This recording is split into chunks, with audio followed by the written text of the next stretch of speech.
안녕하세요 여러분. Today, Ace will be showing you his favorite blurs in Adobe After Effects. If you enjoy the tutorial, don't forget to like the video and subscribe to the channel. If you'd like to support Ace, you can become a patron and join the Discord using the links below. Comment below what you'd like to see next. Thanks for watching and have a great day. Hey guys, Ace here. Instead we're going to be going in depth on some of my favorite blurs in Adobe After Effects. I've been getting a lot of questions on how I do them, so I figured I'd show you my favorites and show you some of the settings in there. It's pretty straightforward, but maybe you'll learn some new things, maybe not, but let's go ahead and dive right in. So the first one you're seeing is called BCC Lens Blur. It's probably my favorite out of the bunch just because of how easy it is and how much you can do with it. Let me go ahead and click on the adjustment layer here and we can look at what the settings are. So in BCC Lens Blur, we have this value that's called iris scale. Now this is the amount of blur, so changing this will obviously decrease or increase the amount of blur. And then the scale will change sort of like the shape of the lens here. You increasing that. I don't normally do that, but I'm just showing you what's in here. So gamma, so this is very important. The gamma is kind of like how much bokeh is going to show up. So if I decrease this down, you can see that the highlighted areas aren't as prominent, so increasing this will do the opposite, make it more prominent. Don't go too high with this value because if you do, some scenes will start to artifact and the colors will start to do these really crazy things. So I don't normally go above like 500, but yeah, it's kind of up to you. So down here we have the iris. Iris shape is the kind of the shape of the bokeh. So changing this, I would change it to 3 sides. You'll see all the bokeh change to triangular.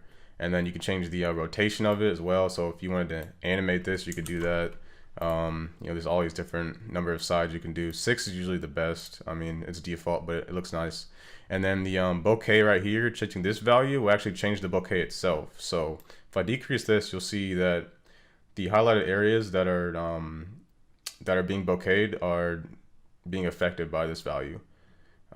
So you can do some really interesting things with that. So we also have this value called bokeh shading, which changing this will kind of change, do some more unique things with the bokeh lights. So let me change these back to 0.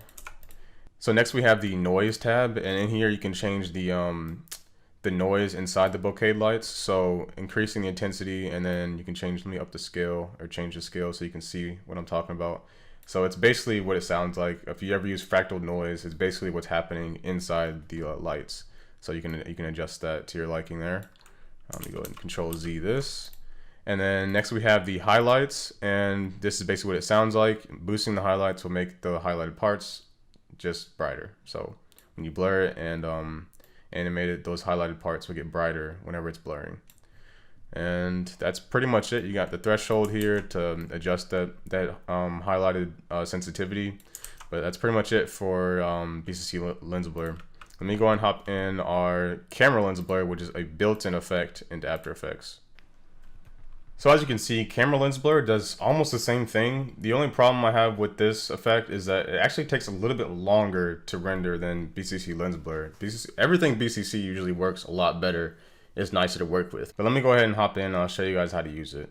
So the settings are pretty similar. You got the shape here of the bokeh. So changing that will change the shape of the bokeh. Same thing there. And the roundness, you can make the bokeh more round. You can change the aspect ratio and make it like wider.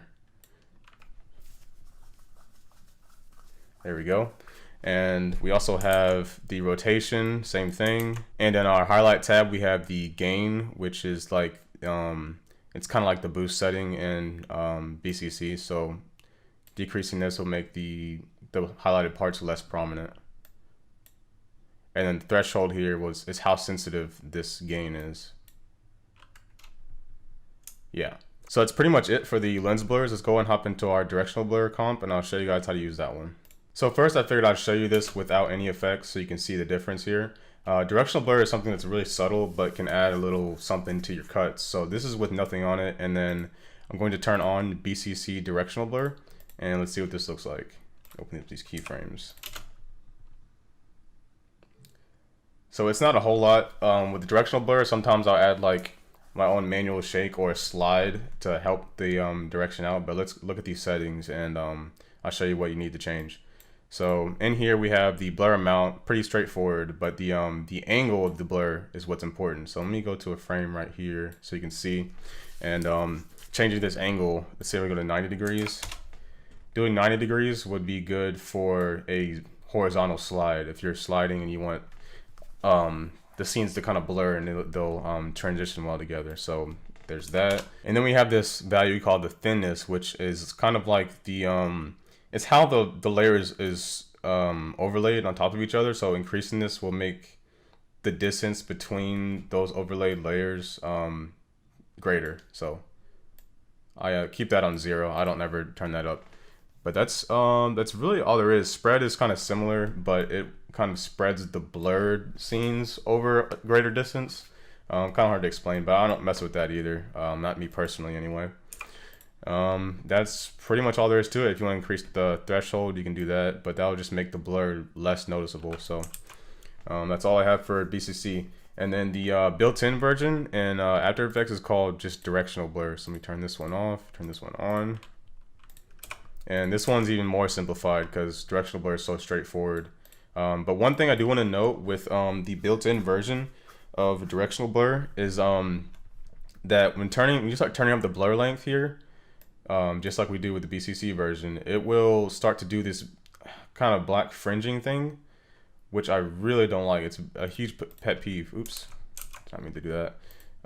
So that's why I always stick with the BCC versions, because it always seems to work better. And you can add motion tile to this to negate that, but you know, when you have BCC, why do that, you know? So yeah, that's a fix, but just use BCC if you have the option. Okay, and lastly we have Gaussian blur. Gaussian blur is great for creating shadows. I use this for text and any sort of you know, motion graphic element that I'm adding to a scene. I need a shadow on it. I need to create a manual shadow. I always use Gaussian blur, and it's pretty straightforward. So like, let me turn that one off. So this is the shadow here. It's just Gaussian blur with the horizontal blur turned up. And there's the BCC Gaussian blur, and there's also the Gaussian blur built into After Effects. They do basically the exact same thing. So whichever one you have, use that one. And then I was gonna say that if I'm blurring text, I don't use lens blur. I don't put lens blur straight on the layer. I always use Gaussian blur if I need to blur the text, because it'll do this, which is fine. And if I use lens blur for something like this, let me show you. So here it is with lens blur on. It looks okay by itself, but when you have stuff going on in a scene, it looks off-putting in my opinion. So I always stick with Gaussian blur on the actual text, and then if I'm blurring an entire scene, I'll use lens blur, which kind of makes sense because, you know, we want the lens to blur. That's kind of how light is coming into this camera. So, and one thing I forgot to note is that you can use drop shadow for something like this if you're using text, or even masking out a character. You can use drop shadow to create your own shadow. So that pretty much wraps up this tutorial. Those are the 3 most versatile blurs, and obviously BCC Lens Blur you're gonna see everywhere because it just looks so nice. But yeah, leave a like if you guys enjoyed, subscribe if you really enjoyed, and check out the links down below, and I'll see you guys next time.